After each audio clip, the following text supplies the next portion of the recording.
Et bonjour Aziz et Hello tout bonjour le tout le monde. monde. J'espère que ça va. De Fin de semaine, je retour. pense que tout le monde est bien pour un vendredi, hein. En plus, moi, je travaille pas vendredi, donc je suis en week-end. Ça Ah, va, t'es chais. bien. Bon après, on dit que c'est un enregistrement, ils le savent, de toute façon, on n'est pas en direct, hein. Mais c'est Voilà, un enregistrement qui est réalisé le vendredi, exact. donc Donc, de voilà, on retour. fait en De sorte que retour. de tenir une certaine régularité et puis pour le moment, ça se passe plutôt bien et on a des sujets assez chauds en ce moment. Hmm. Un en particulier, pour changer.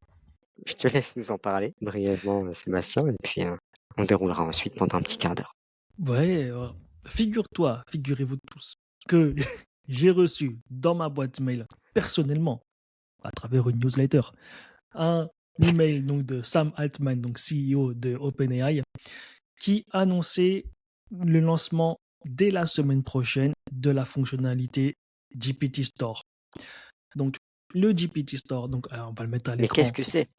Exactement, Voilà. on va le mettre à l'écran, même si le mail est très très succinct. Voilà. J'allais Donc, t'appeler Jamie juste après. ah bah, ça tombe bien, j'ai mon camion qui fait tout avec les...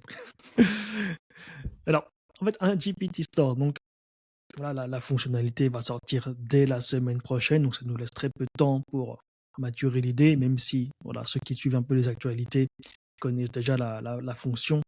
C'était préparé dès l'année dernière, fin d'année. Alors, GPT Store, qu'est-ce que c'est? Donc, il faut comprendre déjà qu'est-ce qu'un GPT. Donc, tiré évidemment du modèle GPT 4, 3.5 aussi. Donc, en fait, le GPT, donc c'est la possibilité pour sur chaque utilisateur de ChatGPT de créer son propre bot, son bot AI. Alors, tous les utilisateurs premium, bien sûr, faut pas déconner. Bon, une vingtaine de dollars par, $20 par mois, il me semble. Franchement, ça dépend de l'utilisation qu'on en fait, mais ça peut être largement rentabilisé. C'est sur Ça des fait, activités. voilà. Oui, ça te permet d'automatiser plusieurs choses, de même synthétiser et de processer, enfin, de standardiser plusieurs choses. Donc, voilà, chacun fait à son avis dessus et à son usage. Alors, un GPT, c'est-à-dire que tout le monde peut créer un bot. C'est-à-dire que là où avant, il fallait avoir des connaissances de développeurs vraiment informatiques assez poussées aussi pour pouvoir créer un bot boosté à l'intelligence artificielle. Là, il nous donne la possibilité de créer un bot à n'importe qui avec son clavier de manière guidée. C'est-à-dire que ChatGPT va nous dire bonjour, qu'est-ce que vous voulez créer? Et là, on répond vraiment en bon langage humain. Bonjour, je veux créer un assistant pour me donner des idées de recettes de cuisine. Ah, très bien. Donc ChatGPT va dire très bien. Je vous propose de m'appeler comme ça. Donc là, il va te proposer un prénom. Donc disons Gordon Ramsay, voilà, un truc comme ça. Ou Philippe, voilà. Je ne vais pas prononcer le nom de famille. Donc voilà, tu as un bot qui s'appelle Philippe E. Euh, et voici, je te génère une photo de profil pour ce bot. Donc très bien. Donc là, on a un chatbot avec un prénom, une photo de profil qui est créée. Et ensuite, ChatGPT te demande bah, qu'est-ce que je dois connaître? Parce que de base, je connais tout d'Internet, mais donne-moi un peu de contexte. Et là, tu lui dis, tu es un chef étoilé, tu connais toutes les recettes gastronomiques par cœur. Ça, tu lui attribues un rôle, en fait. Voilà, tu es... Un rôle d'expert, idéalement, pour... Voilà, effectivement. Donc, tu connais Par contre, tu es spécialisé dans la cuisine française. Voilà, ce genre de choses. Et de fil en aiguille, comme ça, en moins de 5 minutes, tu as créé ton propre bot avec sa propre personnalité que tu vas pouvoir interroger au quotidien sur des sujets divers et variés. Et c'est là où on en vient à la news d'aujourd'hui, le GPT Store qui va permettre à chacun de monétiser les GPT qu'ils ont créés. Donc, c'est-à-dire que moi, je crée mon fameux assistant chef, qui, je considère qu'il est utile à tout le monde. Je peux le rendre public et le vendre sur une plateforme, sur un store de GPT que tous les utilisateurs vont pouvoir venir acheter et utiliser aussi dans leur quotidien.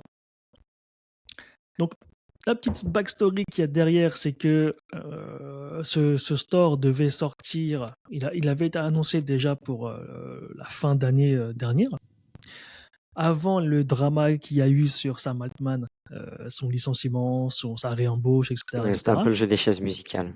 Voilà, donc la rumeur dit que on sait toujours pas trop qu'est-ce qu'il y a derrière, c'est que des on dit. Mais en tout cas, la précipitation qu'il y a eu derrière ce store a pesé dans la balance. En tout cas, on a la perte de confiance de la part de son board. Oui, Il n'y a pas que apparemment, ça. Hein. Sam Altman était, enfin, c'est ce que j'ai lu, après, je me trompe peut-être, mais Sam Altman était plus orienté business et commercialisation, alors que d'autres de ses collègues, dont un en particulier, je me souviens plus le nom, étaient plus orientés éthique et sécurité. Et ça ne plaisait pas forcément à l'administration, ce côté focus money first, comme on dit. Et potentiellement, ils ont fait sauter Sam Altman, Microsoft est intervenu derrière. Enfin bon, je ne vais pas refaire le schéma. Tout le monde qui s'intéresse de près ou de loin au sujet en a déjà entendu parler. C'est arrivé très récemment, de toute façon, donc c'est encore frais. Mais c'est important de le rappeler. Ouais.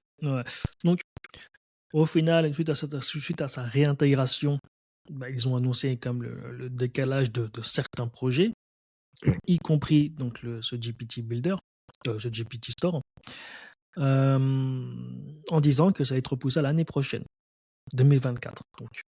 Et moi, je m'attendais pas forcément à ce que ça soit aussitôt l'année prochaine, quoi. C'est là, on est quoi, On avait première dit, semaine? oui, Voilà. on avait dit premier trimestre 2024. Là, c'est première semaine, Je suis à l'heure. première décade. Donc, très très bien, très très bien.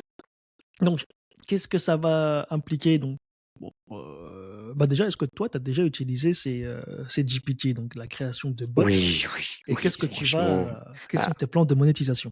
Allez, qu'est-ce que tu vas nous vendre? J'ai encore pas encore finalisé mes réflexions là-dessus, mais disons que là, donc je suis abonné à GPT-4 et moi j'ai conçu quelques GPT focus notamment sur mon domaine d'expertise, la business analysis, quelques éléments de Salesforce assez techniques qui me permettent pas, on va dire, qui me permettent de gagner du temps, parce que c'est surtout ça. Il ne s'agit pas de remplacer des individus, mais plutôt de les assister. Après, derrière, parce qu'on parle de biais parfois sur GPT, c'est de ne pas prendre pour argent comptant tout ce qu'on nous sort, même si on entraîne notre GPT via de la documentation ou via je sais pas, du copier-coller d'articles ou d'études de cas. On va potentiellement avoir des réponses vraisemblables et parfois, voire souvent, vraies. Mais derrière, il faut encore une intervention humaine et heureusement d'ailleurs, sinon ça n'existerait plus, une intervention humaine pour vérifier si c'est bien établi. Et clairement, je m'en sers surtout pour gagner du temps dans mes tâches, au quotidien ou répétitives. Maintenant, j'ai pas encore développé d'idées à commercialiser potentiellement, pourtant il peut y en avoir pléthore. Je pense que ça viendra de fil en aiguille quand j'aurai déjà un premier aperçu des premières applications. Je ne sais pas si on peut appeler ça des applications GPT à partir de la semaine prochaine. Je suis sûr que déjà on aura les fondamentaux, les voyages, l'alimentation, les sorties, etc. Les idées de sortie, etc. L'argent. Bah oui, derrière forcément ce sera payant. Il y aura un abonnement en fonction du service rendu. Et plus ce service est qualitatif, plus je pense il y a des chances que ce service soit payant. En tout cas, je pense que dans un premier temps, ces applications-là seront gratuites, comme l'a été GPT. Et puis de fil en aiguille, quelques mois après, quand on aura bien peaufiné, bien fait le tour de l'outil, potentiellement il y aura une petite offre payante pour ajouter ou offrir un service ou un contenu supplémentaire aux utilisateurs. Je vois un peu les choses comme ça. Mais en termes d'idées business, pour le moment, j'ai pas encore creusé.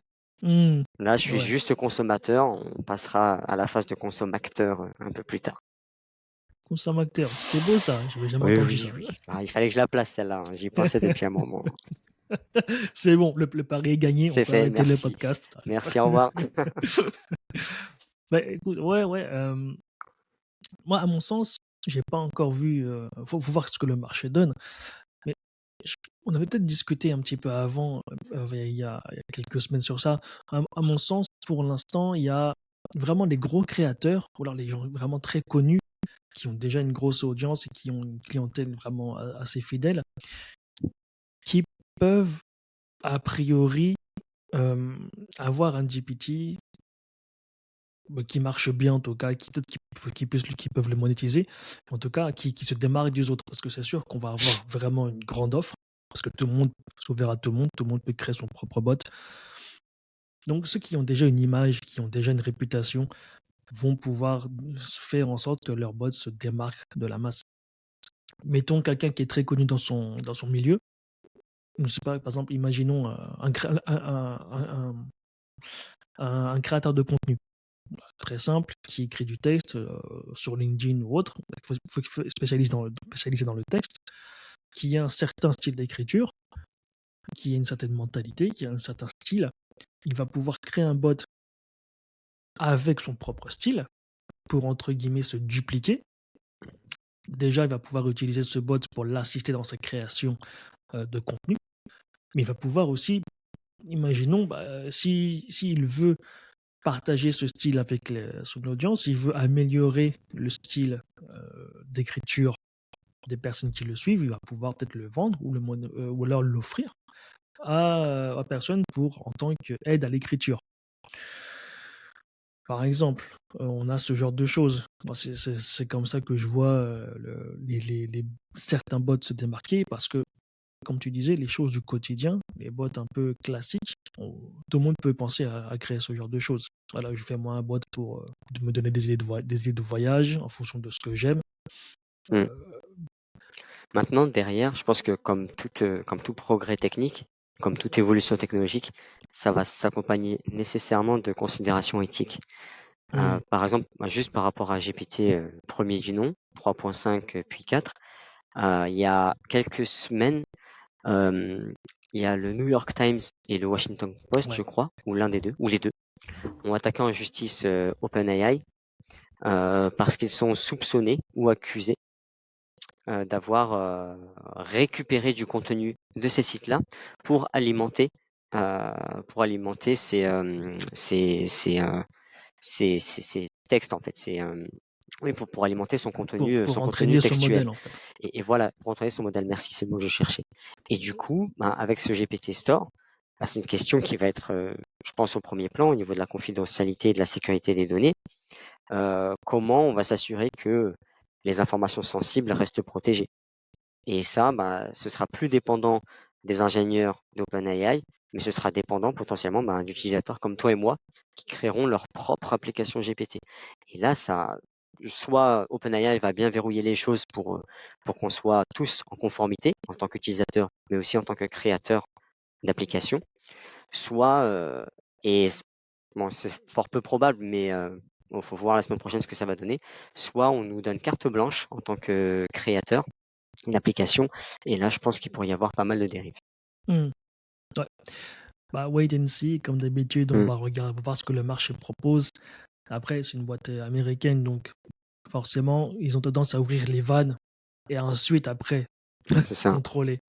Donc, on verra une poussée assez fulgurante, à mon En sens. plus, bon, c'est pas pour rien d'ailleurs qu'il s'appelle OpenAI, hein. À la base, initialement, c'est de À l'open la source base, ouais. et puis politiquement, ça s'est, Hmm, progressivement refermé quoi, pour hmm. devenir propriétaire. Bah écoute, merci pour les insights. Et pour conclure, moi Oui, j'aimerais mettre en garde un peu tout le monde. On va avoir 50 secondes avant de partir. Forcément, on va avoir une volée de nouvelles offres, de nouveaux bots. Vous allez voir sur LinkedIn. J'ai créé en 5 minutes une application GPT qui va vous permettre de voilà. faire ça, ça, ça, ça, ça. Cliquez sur le lien en Bon, commentaire, et cliquez sur le cetera. lien en commentaire et je vous envoie ça. Si eux l'ont fait en 5 minutes, vous pouvez le faire en 5 minutes. Aujourd'hui, la fonction de création de GPT est ouverte à tous les utilisateurs premium. Il n'y a rien à faire. Vous pouvez essayer vous-même. En 5 minutes, vous C'est avez vrai. créé votre bot AI.